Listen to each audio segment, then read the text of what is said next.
بسم اللہ الرحمن الرحیم۔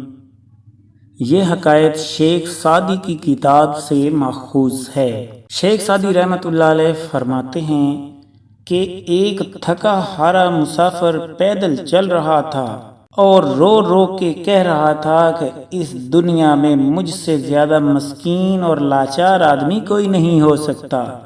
دیکھو میں کتنا مجبور ہوں کہ میرے پاس تو کوئی سواری بھی نہیں ہے۔ بوجھ میں دبے ہوئے گدھے نے یہ بات سنی تو کہا، اے بدتمیز انسان، تو کس ظلم کی بات کر رہا ہے؟ تجھے تو شکر الہی بجا لانا چاہیے کہ اگرچہ تجھے سواری کے لیے گدھا نہیں ملا، لیکن تجھے گدھا بھی تو نہیں بنایا کہ جس پر کوئی اور سوار ہو سکے۔ مجھے دیکھو، میں خود بھی چل رہا ہوں اور میں لوگوں کا بوجھ بھی اٹھاتا ہوں۔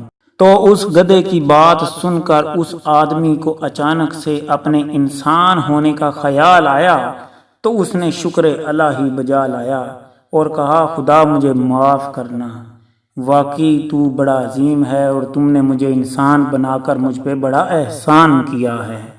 تو دوستو، اس حکایت سے ہمیں یہ درس حیات ملتا ہے کہ ہمیشہ اپنے سے کمتر کی طرف دیکھ کر خدا کا شکر ادا کیا کریں۔